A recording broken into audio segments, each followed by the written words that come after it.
Olá, bem-vindo ao nosso canal. Essa série é dedicada a responder questões bíblicas. Na descrição você encontrará um link para acessar a playlist dos vídeos anteriores. Lembrando, amigos, que as imagens apresentadas nesse vídeo são meramente ilustrativas, interpretadas fora do seu contexto original. Vamos para mais uma pergunta.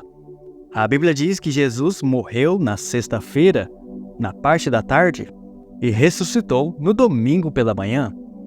Então, como explicar que Jesus disse que passaria 3 dias e 3 noites no seio da terra, tal como Jonas? Amigos, Jesus referiu-se claramente em diversos momentos ao mesmo período.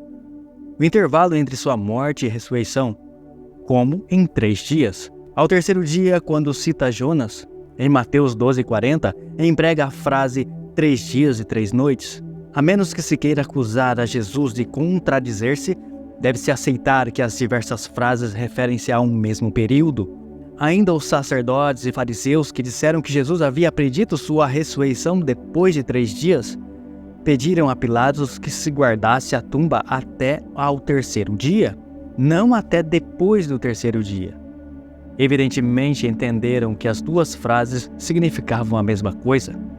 A pergunta, quanto ao tempo que Jesus permaneceu na sepultura, surgiu de uma incompreensão moderna do chamado cômputo inclusivo, método comum da antiguidade, segundo o qual se contava tanto o dia, ou o ano, ou o mês, no qual começava um período, quando o dia em que terminava, não importando quanto pequena fosse a fração desse dia, ou ano, ou mês, inicial ou final. O exemplo clássico desse método de computar é o período que começa no 4º ano de Ezequias e o 7º ano de Oséias, e que termina no 6º ano de Ezequias e o 9º ano de Oséias. Hoje diríamos que se tratava de um período de 2 anos, pois restam 4 de 6 no reinado de Ezequias, ou 7 de 9 no reinado de Oséias. Mas a Bíblia descreve a terminação desse período dizendo, ao cabo de 3 anos, 2 Reis 18, versos 9 e 10. É evidente que se contava o ano 4º, 5º e 6º do reinado de Ezequias, ou seja, 3 anos segundo o cômputo inclusivo. A Bíblia dá vários períodos de 3 dias que concluíram durante o terceiro dia, e não depois do terceiro dia, e que, portanto, não eram períodos de 3 dias completos de 24 horas. Você pode conferir Gênesis 42, versos 17 a 29, 1 Reis, capítulo 12, versos 5 e 12, com 2 Crônicas, capítulo 10, versos 5 e 12. Há exemplos deste cômputo inclusivo não só entre os judeus, mas também entre outros povos da antiguidade. Esse sistema era comum no Egito, Grécia e Roma, e ainda é usado hoje no Extremo Oriente. Em alguns países do Oriente se computa a idade dando à pessoa 1 ano a mais do que se dá no Ocidente. Assim, um coreano que diz ter 25 anos tem somente 24 segundo a contagem ocidental.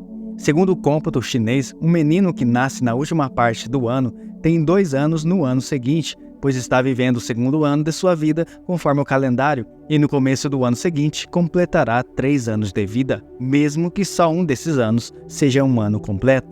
Como o costume de empregar o cômputo inclusivo está bem comprovado por seu uso entre os hebreus, em outras nações antigas no Oriente até nos tempos modernos, parece pouco razoável entender as palavras de Jesus quanto ao período de 3 dias, segundo o uso de nosso método matemático moderno ocidental. Os ouvintes de Jesus contaram os 3 dias, segundo o seu costume, em forma sucessiva. 1. O dia da crucificação. 2. O dia depois desse acontecimento. 3. O terceiro dia depois do dito acontecimento. Segundo o cômputo moderno, seria apenas o 2º dia. Podemos ainda perguntar em que dia se cumpriu essa profecia de Jesus acerca dos 3 dias? A resposta é que se cumpriu no 1º dia da semana, de acordo com Marcos 16:9 e Mateus 28:1. Nas últimas horas desse mesmo dia, Lucas 24:1 e versículo 13, 2 discípulos se encontraram com Jesus no caminho de Emaús e, ao falar da crucificação de seu mestre e do seu profundo desapontamento, afirmaram: é já este o 3º dia desde que tais coisas sucederam. Lucas 24:21. Quando Jesus apareceu aos 12 no cenáculo, disse-lhes: assim está escrito que o Cristo havia de padecer e ressuscitar dentre os mortos no terceiro dia. Lucas 24, 26. O mesmo disse Paulo mais tarde: ressuscitou ao terceiro dia, segundo as Escrituras. 1 Coríntios 15, 4. É evidente que o domingo corresponde ao terceiro dia. Se o domingo é o terceiro dia, qual foi então o dia da crucificação? Evidentemente, a sexta-feira anterior, o dia da preparação. Isso concorda exatamente com a afirmação de Lucas de que as mulheres saíram sem terminar o processo do embalsamento no dia da preparação, porque se aproximava o sábado. E no sábado descansaram segundo o mandamento, antes de regressarem à tumba, no primeiro dia da semana. Lucas 23, verso 54 e Lucas 24, verso 1. Não esperaram vários dias, como imaginam os que afirmam que Jesus morreu na quarta-feira, e consideram que o sábado aqui mencionado era mais um dia de festa ou de repouso cerimonial. E tem mais um detalhe: a frase "grande o dia daquele sábado" tem feito muitos pensarem que naquele ano o dia de festa coincidiu com o sábado semanal. Veja João 19, verso 31. A nossa segunda pergunta, caros amigos: como podia a luz ter sido produzida no primeiro dia e o sol, que é base do dia, só foi criado no quarto dia? Essa é uma pergunta que remete ao dia da criação e ela vai ter também uma resposta. Caros amigos, há duas explicações para o fato. A palavra hebraica para designar luz nesse texto é or, e significa não apenas luz, mas também fogo. Por exemplo, em Isaías capítulo 31, verso 9, o Senhor cujo fogo, or, está em Sião. Lemos também em Ezequiel capítulo 5, verso 2, a terça parte queimarás no fogo, or. A mesma palavra é traduzida por sol em Jó 31, verso 26, e também o verbo aquecer empregado em Isaías 44, verso 16, deriva de or, e dá a ideia de que Deus difundiu matéria calorórica ou calor latente em todas as partes da natureza, mesmo que não houvesse vegetação ou vida animal. É o que a ciência denomina de luz cósmica.